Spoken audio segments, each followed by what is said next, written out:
Friends of Friends podcast. I'm Henry. That's Jason. We've been waiting a long time to talk to this man who's cool enough to join us. Ian Jackson. What's up, brother? What's up? How's everything? Mr. Cat, what's good, baby? What's good? What's good? We all good. Where are you going to school, bro? Where are you going to college? I'm just kidding. I told you soon. I'm just kidding. I know everyone wants to know that, so I got to lure my audience in a little bit and kind of just throw that one out there. We're going to talk about schools later on. We're going to talk about why I think, there's a certain shade of blue that you would look really good in. But in the meantime, you're in the midst of a really good season right now. Just talk a little bit about what's going on at Hayes. It's been fun. It's not the picture perfect season that everybody thought it was going to be, but that's what's been fun about it. Being able to come out there and learn with my freshmen, teach them, be more of a leader than I was last year. It's been definitely been good for me, and I feel as a team. When you say not picture perfect, talk a little bit about what maybe you expected versus what hasn't lived up. I wouldn't say I expected, because I understand that it's basketball and we still got to compete, and then things change year by year. But from what other people's perspective, we won a chip last year, had a great season, lost like 3 games. So everybody can't expect us to come back on the same kind of wavelength. But it's not that as of right now. We took a few bruises and bumps early, so we're just trying to get back. Yo, you forgot that we won the chip the year before that too, but yeah, we got 2 of them. Yeah, we got 2 of them. So everybody expecting us to be still kind of on the same kind of alpha dog mentality, which we are, but it's different now. Yeah.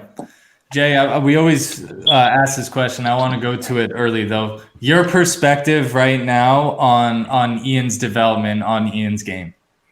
So last year, I'm not sure the exact numbers, so don't quote me on this, but just watching Ian as a player last year, he picked and chose when he was aggressive in regards to other senior leadership that we had on the team.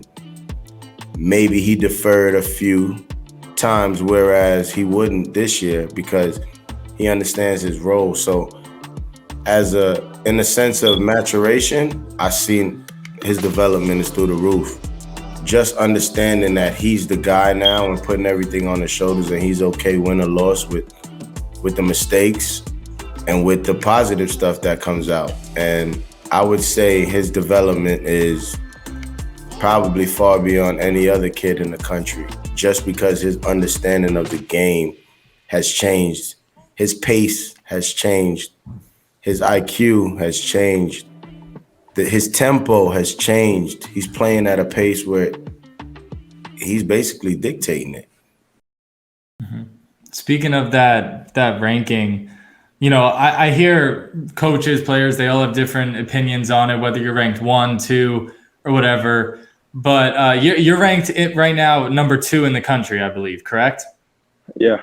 Number 1 in the state, number 2 in the country. How often do you think about these things, or is it kind of just like once you're on the court, right? You don't really think about it. When I was like freshman, sophomore, it was huge for me. Being ranked and being high ranked, highly touted, and as a kid in the country, it was huge. It was huge. As of now, it's kind of died down. I kind of understood that I'm not really chasing anybody. I'm chasing myself, really. Every day I'm going against the man I see in the mirror. So it's like, I like that. Yeah. Because I kind of understood more that it's about me, and so even where I'm ranked at, it doesn't really matter anymore. It's more like my own race. So it's I appreciate being recognized as one of the top kids in the country. I appreciate it, but it's not like a priority for me anymore.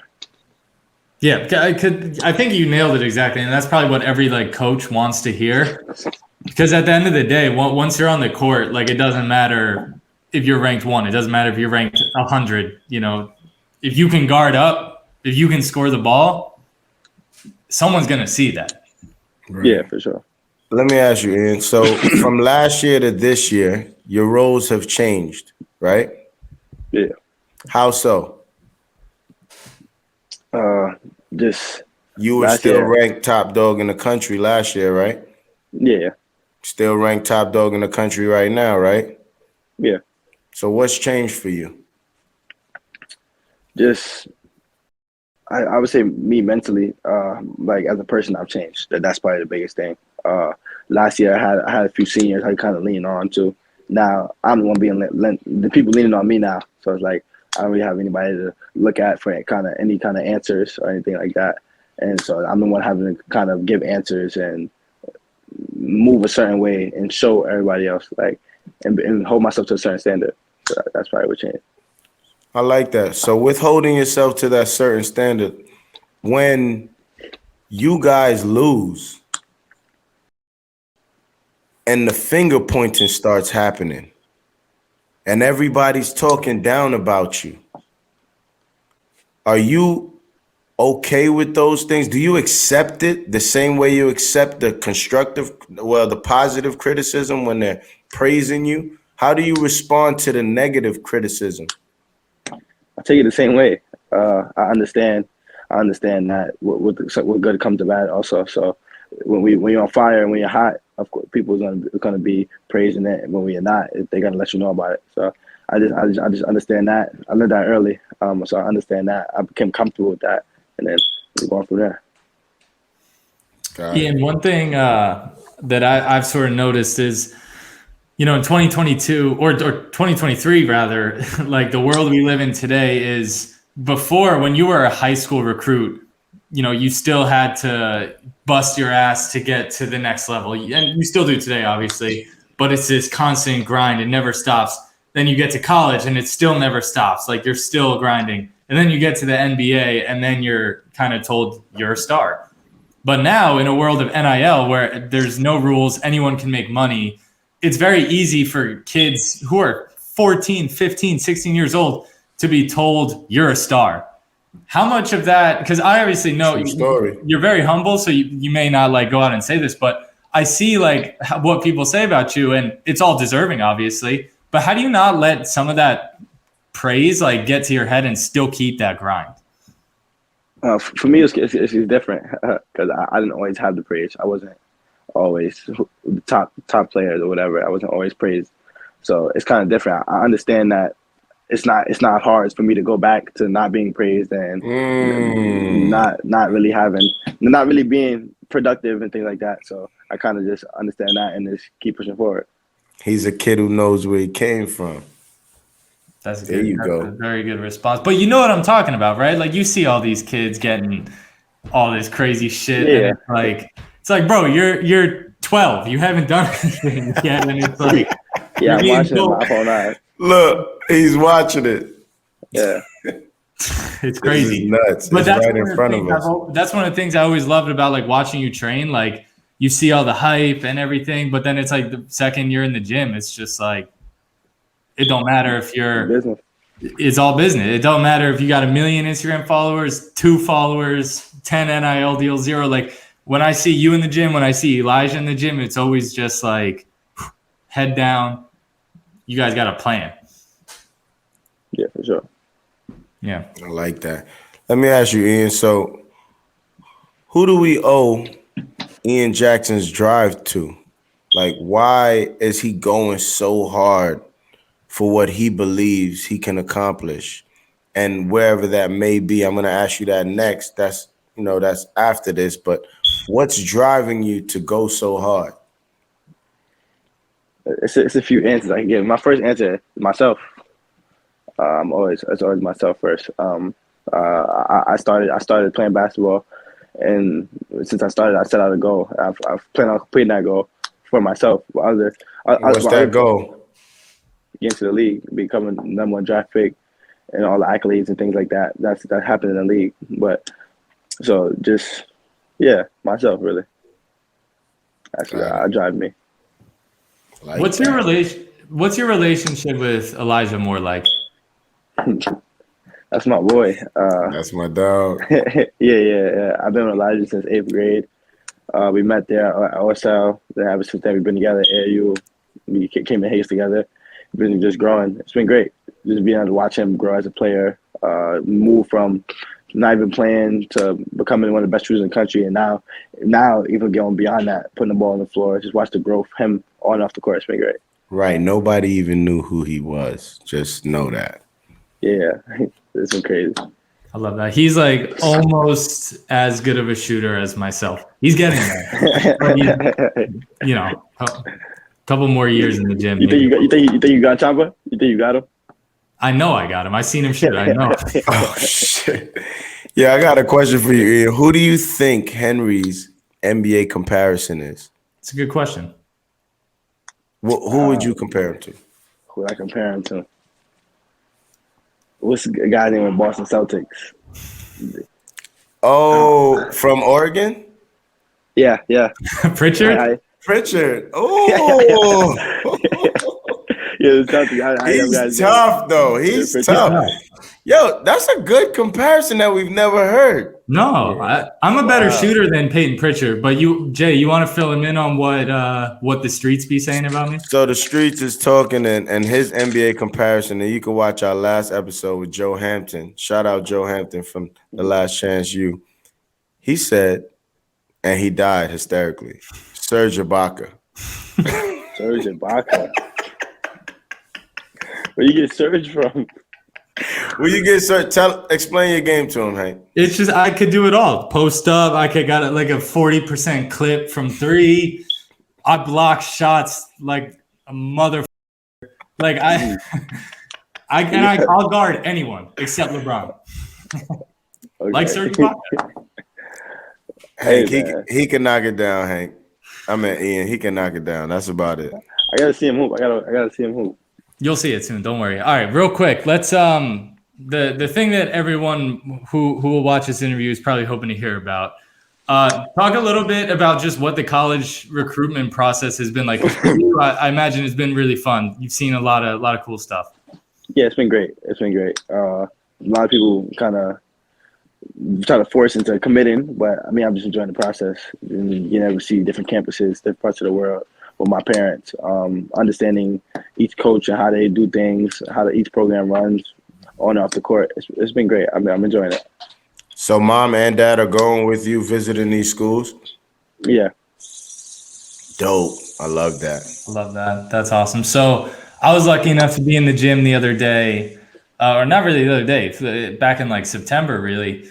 And a certain Hubert Davis came in to pay you a nice little visit. And all I'm going to say is Carolina blue is a pretty nice color.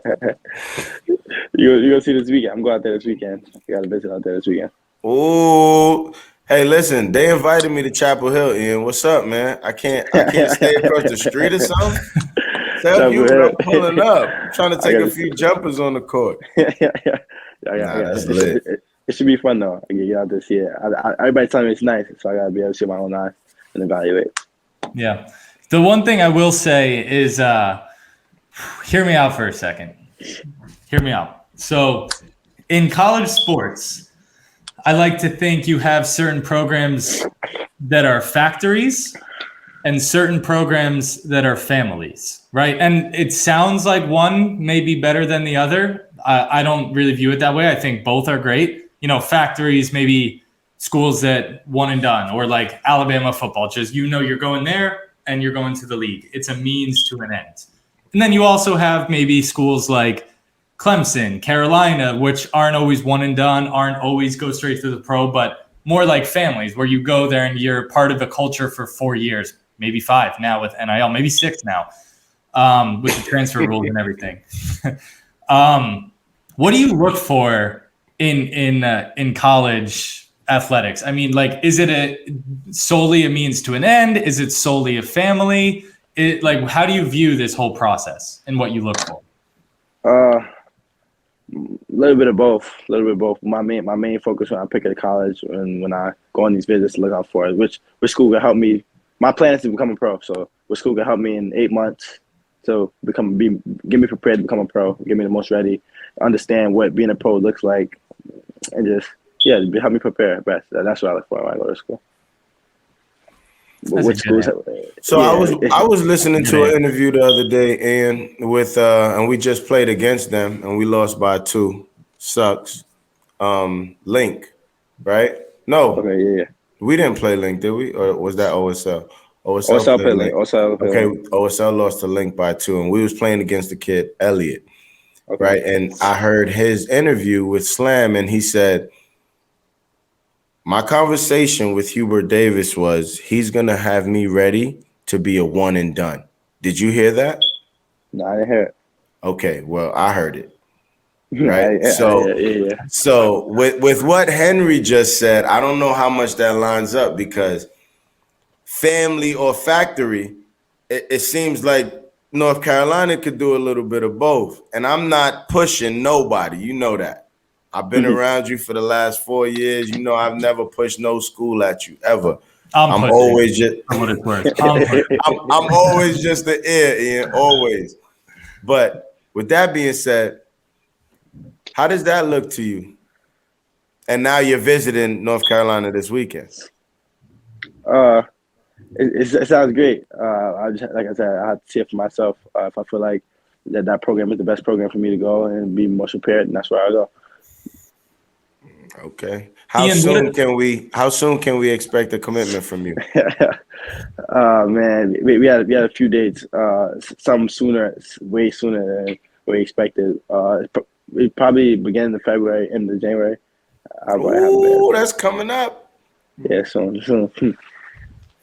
Ian, what have you learned about yourself through the recruiting process? That's a good question. Man, what did I learn about myself?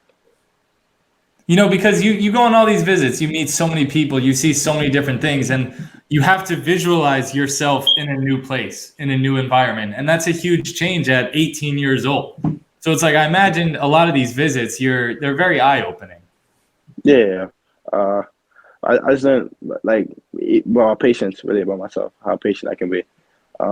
Just understanding when I go to a school, I like the school so much, like to the eye, it's just so great that I want to commit there, but understand I can't just do that. I gotta be able to see everything else, gotta evaluate, gotta check everything else out, see the pros and cons of each school. So being patient that's what I learned.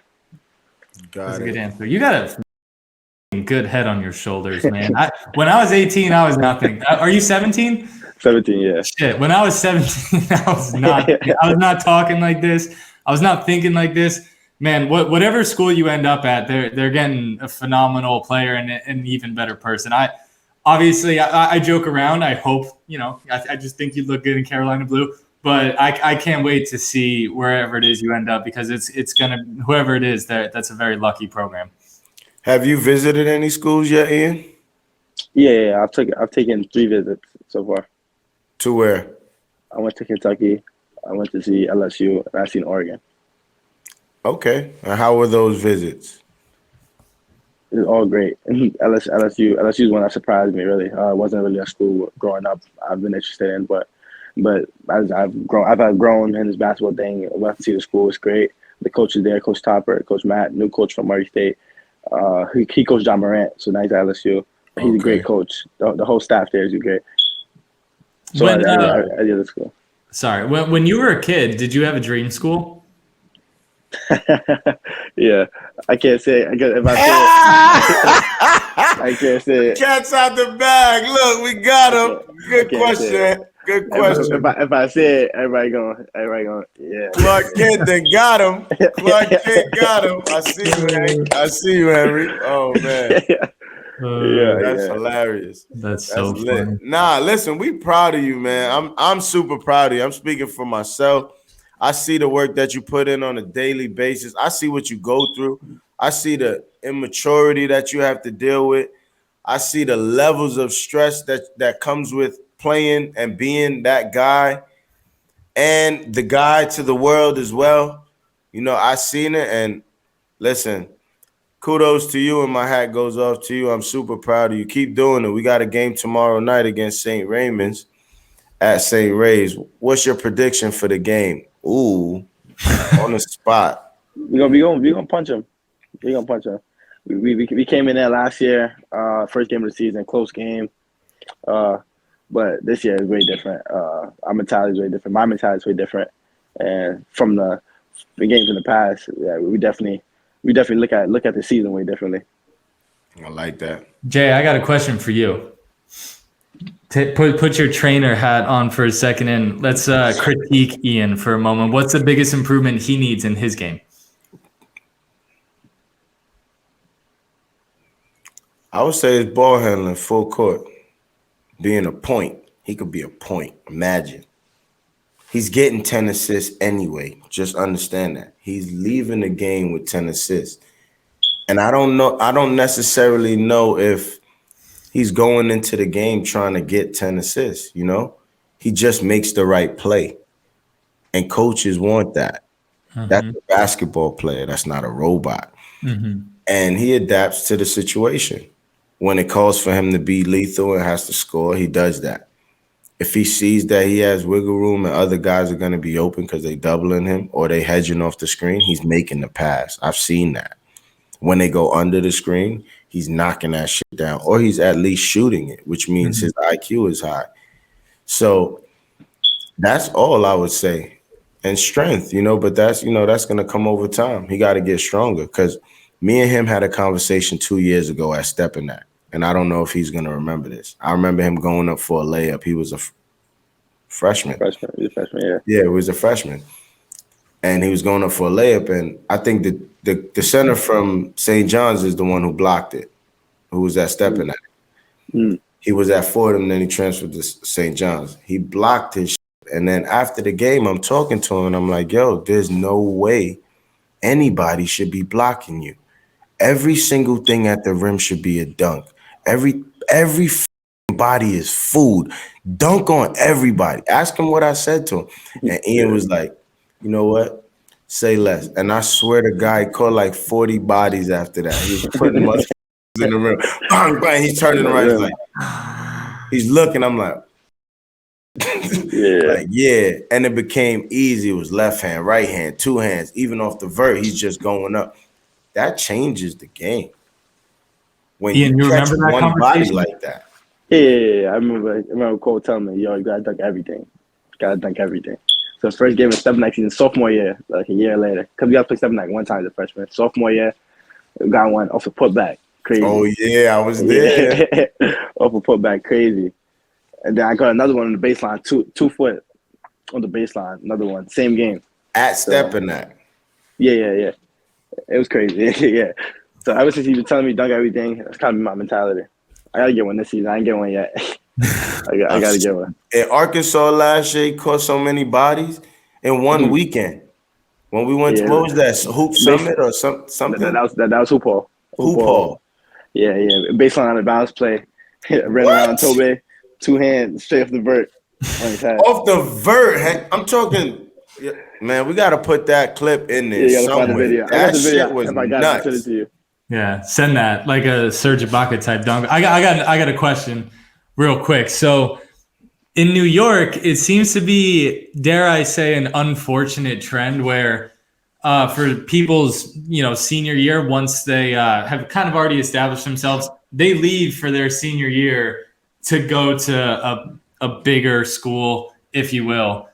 Do you see yourself following that path, or can we say confidently that you're going to be New York through and through, and you're going to spend senior year at Cardinal Hayes?